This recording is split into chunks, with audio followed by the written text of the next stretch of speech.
Bismillahirrahmanirrahim. Assalamualaikum warahmatullahi wabarakatuh. Di sini kami akan mempresentasikan tentang keseimbangan ekonomi dua sektor dan ekonomi tiga sektor.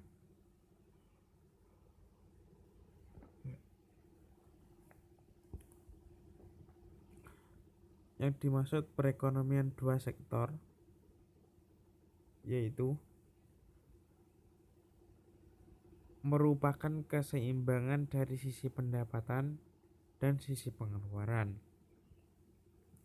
Keseimbangan dalam perekonomian dua sektor merupakan keseimbangan dari sisi pengeluaran, yaitu dilakukan oleh sektor rumah tangga dan sektor swasta dengan mengabaikan sektor pemerintah dan sektor luar negeri.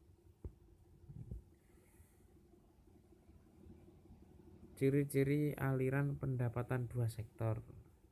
Ciri-cirinya yaitu pertama, sektor perusahaan menggunakan faktor-faktor produksi yang dimiliki rumah tangga yang berupa gaji, upah, sewa bunga, dan hutang. Yang kedua, sebagian besar pendapatannya diterima rumah tangga akan digunakan untuk konsumsi, yaitu membeli barang-barang dan jasa-jasa yang dihasilkan oleh sektor perusahaan. Jadi yang dimaksud di sini adalah yang pada poin nomor 2, yaitu sebagian besar gaji yang diterima akan digunakan untuk membeli bahan-bahan konsumsi dan jasa. Yang ketiga yaitu sisa pendapatan rumah tangga yang tidak digunakan untuk konsumsi akan ditabung dalam institusi-institusi keuangan. Jadi di sini maksudnya adalah ketika sudah barang-barang sudah terpenuhi, barang-barang kebutuhan sudah terpenuhi, maka sisa uang dari gaji tersebut atau pendapatan tersebut disisihkan khusus untuk ditabung agar suatu saat ketika membutuhkan uang maka mereka mempunyai simpanan. Yang keempat yaitu pengusaha yang ingin melakukan investasi akan meminjam tabungan rumah tangga yang dikumpulkan oleh institusi-institusi keuangan. Hubungan antar konsumsi dan pendapatan. Ciri-ciri hubungan konsumsi dan pendapatan. Yang pertama, pada pendapatan yang rendah, rumah tangga akan menutupnya dari tabungan atau mengambil tabungan. Jadi ketika pendapatan mereka rendah, mereka bisa saja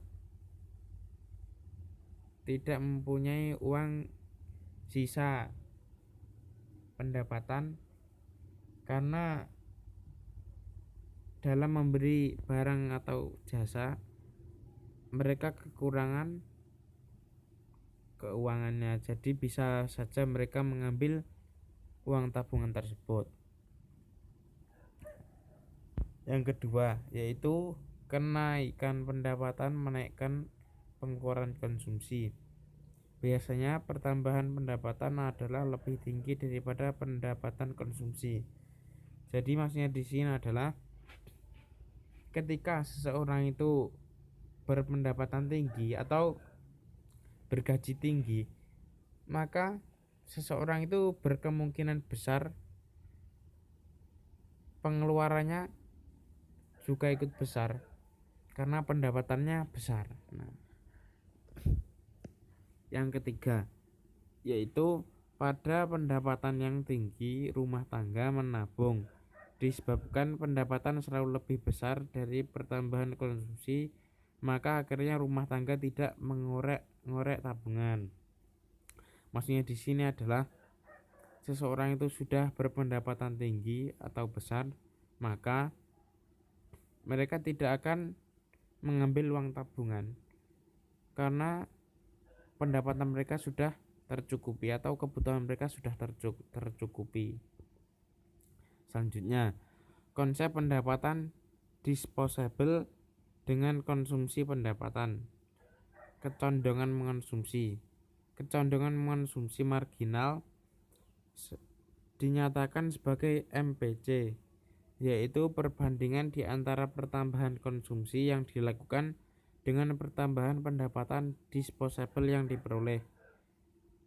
Kecondongan mengonsumsi rata-rata dapat dinyatakan sebagai APC, yaitu perbandingan di antara tingkat konsumsi dalam kurung C dengan tingkat pendapatan disposable ketika konsumsi tersebut dilakukan. Kecondongan menabung. Kecondongan menabung marginal dalam kurung MPS dapat didefinisikan sebagai perbandingan di antara pertambahan tabungan dalam kurung segitiga S dengan pertambahan pendapatan disposable dalam kurung segitiga YD. Kecondongan menabung rata-rata menunjukkan perbandingan antara tingkat tabungan dengan pendapatan disposable. Fungsi konsumsi dan tabungan. Fungsi konsumsi dan tabungan adalah suatu kurva yang menggambarkan sifat hubungan di antara tingkat konsumsi rumah tangga dalam perekonomian dengan pendapatan nasional atau pendapatan disposable perekonomian tersebut. Bentuk umum dirumuskan sebagai berikut. C sama dengan A ditambah BY. Keterangan: A merupakan konsumsi rumah tangga ketika pendapatan nasional adalah 0. B kecondongan mengonsumsi marginal. C tingkat konsumsi. Y pendapatan nasional. Untuk menghitung nilai A dirumuskan sebagai berikut. A sama dengan dalam kurung APC dikurangi MPC tutup kurung dikali Y. Fungsi tabungan adalah suatu kurva yang menggambarkan sifat hubungan antara tingkat tabungan rumah tangga dalam perekonomian dengan pendapatan nasional. Bentuk umumnya yaitu S sama dengan min A plus dalam kurung 1 min B tutup kurung dikali Y.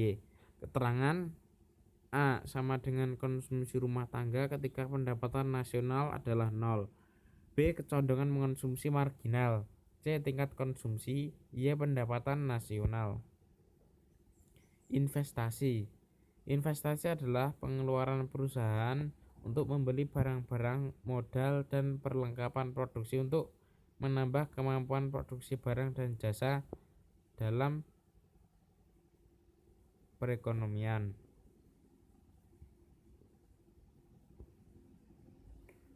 Perekonomian tiga sektor. Perekonomian tiga sektor adalah perekonomian yang meliputi kegiatan dalam sektor perusahaan, rumah tangga, dan pemerintah. Dengan demikian, dalam menganalisis perekonomian tiga sektor pada hakikatnya akan diperhatikan peran dan pengaruh pemerintah ke atas kegiatan dalam suatu perekonomian.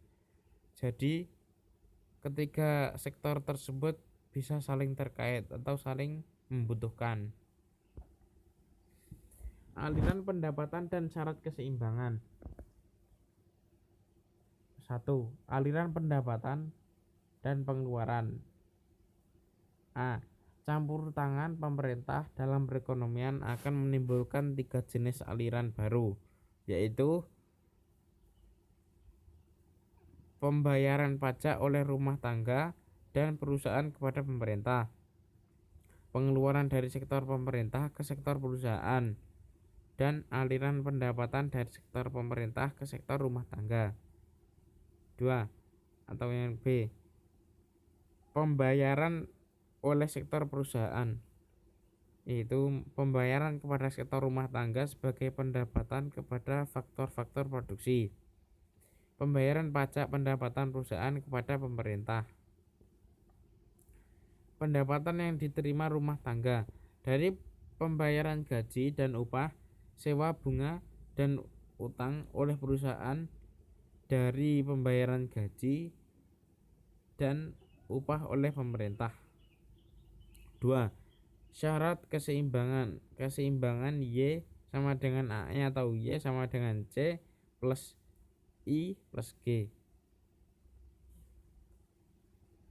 Y keterangannya yaitu Y sama dengan penawaran agregat AE sama dengan pengeluaran agregat, C konsumsi rumah tangga, G pengeluaran pemerintah membeli barang dan jasa. Y sama dengan C ditambah S ditambah T dalam kurung setiap pendapatan nasional. C ditambah I ditambah G sama dengan C plus S plus T dalam kurung keseimbangan setiap pendapatan nasional. Yang selanjutnya itu jenis-jenis pajak. Jenis-jenis pajak antara lain: yang pertama, pajak objektif. Pajak objektif yaitu pajak yang dikenakan berdasarkan aktivitas perekonomian atau ekonomi para wajib pajak. Misalnya PPN dikenakan kepada mereka yang membeli barang dan jasa yang terkena pajak. Yang kedua yaitu pajak subjektif. Yang tadi objektif sekarang subjektif. Adalah pajak yang dipungut dengan melihat kemampuan wajib pajak. Misalnya pendapatan. Jika pendapatan makin besar maka beban pajak makin besar. Yang ketiga pajak langsung. Adalah jenis pungutan pemerintah yang secara langsung dikumpulkan dari pihak yang wajib membayar pajak. Yang poin ketiga ini bisa dicontohkan para pedagang-pedagang yang ada di pinggir jalan. Mereka membayar pajak secara langsung. Yang keempat, pajak tidak langsung. Pajak yang bebannya dapat dipindahkan kepada pihak lain. Bentuk-bentuk pajak pendapatan yaitu antara lain pajak regresif, yaitu adalah sistem pajak yang presentasinya menurun apabila pendapatan yang dikenakan pajak menjadi bertambah tinggi. Yang kedua, pajak proporsional. Maksudnya adalah presentasi pungutan pajak yang tetap besarnya pada berbagai tingkat pendapatan. Yang ketiga yaitu pajak progresif. Adalah sistem pajak yang presentasinya bertambah apabila pendapatan semakin meningkat. Pengeluaran pemerintah. Proyeksi jumlah pajak yang diterima dalam menyusun anggaran belanja pemerintah harus terlebih dahulu membuat proyeksi mengenai jumlah pajak yang akan diterima. Tujuan ekonomi yang dicapai. Untuk menghindari inflasi dan mempercepat pembangunan ekonomi. Pertimbangan politik dan keamanan. Pertimbangan politik dan kestabilan negara selalu menjadi salah satu tujuan penting dalam menyusun anggaran belanja pemerintah. Mungkin cukup sekian presentasi dari kami. Apabila ada kurang lebihnya mohon maaf. Akhirnya, assalamualaikum warahmatullahi wabarakatuh.